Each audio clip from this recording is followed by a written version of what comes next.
বলছি। কবিগুরু কবি সুভাষ গুপ্তের লেখা আমি সুভাষ বলছি। তোমার পাথরে দিয়েছি মালা, এত মালা এত ফুল, তুমি ঢাকা পড়ে গেছো। তুমি পাথর না হলে রাগ করতে। 56 বছর আগে এক মধ্যরাতে এলগিন রোডের 3 তলার ঘরেই আলো জ্বলছিল। চাদর গায়ের এক ছায়ামূর্তি পায়চারি করছিল অবিরাম। বাইরে রাস্তায় ইংরেজ পুলিশের চোর সতর্ক সজাগ চোখে দেখছিল। তার সব সতর্কতাকে বুদ্ধ বানিয়ে তুমি তখন অন্ধকার চিরে ছুটে চলেছ আলোর পথে।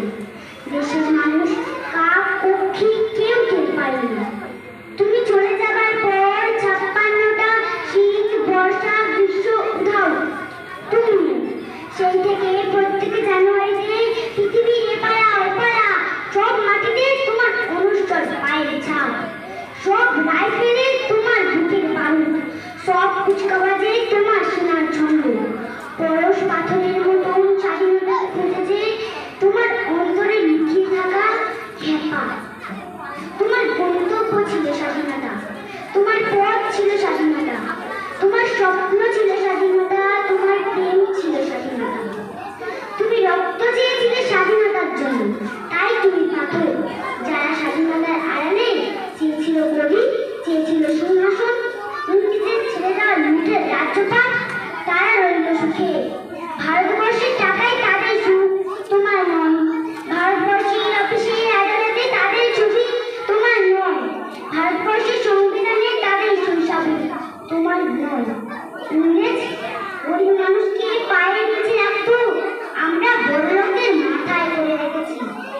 মামলা কিংবা ডাকাতকে জোর হাতে সভাপতির আসনে আহ্বান করেছি। ইংরেজ এদেশের ধনসম্পত্তি লুট করত, আমরা দেশটাকে বেঁচে দিচ্ছি। ইংরেজ দিয়েছে চাবুক লাঠি গুলি, আমরা দিয়েছি মাস্তান মাফিয়া নেতা আর গুলি। ইংরেজ দিয়েছে কালা পানি সেলুলার জেল, আমরা দিয়েছি টিভিতে স্পাইকি মোকাবিলা আর আইনি সভায় আয়ারাম গয়ারামের খেল। 56 বছর ধরে, 56 বছর আগে এক মধ্যরাতে পরাধীন মেজাজ চেয়ে তুমি চলে গিয়েছিলে স্বাধীন এক স্বদেশে ফিরে আসার স্বপ্ন নিয়ে। তুমি ফিরে আসোনি, স্বাধীনতা এসেছে। তার কাঁধে ঝুলি করে নিয়ে এসেছে ভোট নামক রাজসুযোগ্য, গণতন্ত্র নামক সিয়াত মাত্রা নেই, প্রগতি নামক লক্ষ্যতনা স্ট্যাটিস্টিক, সংগতি নামক বিস্ফোরণের চুরমালা, ঐতিহ্য নামক মন্দির মসজিদের ঝগড়া, আর সমুদ্রের হিমাচল ভরে দেওয়া ভাষণ ভাষণ আর ভাষণ। 56 বছর ধরে তুমি পাথর হয়ে আছো। 56 বছর ধরে ভারতবর্ষ অধীর অপেক্ষায় কান পেতে আছে। ইথার তরঙ্গে কবে হঠাৎ শোনা যাবে স্বাধীনতার নিজস্ব কণ্ঠস্বর। আমি সুভাষ বলছি। নমস্কার। ধন্যবাদ। ভালো কবিতা যেটা অনেক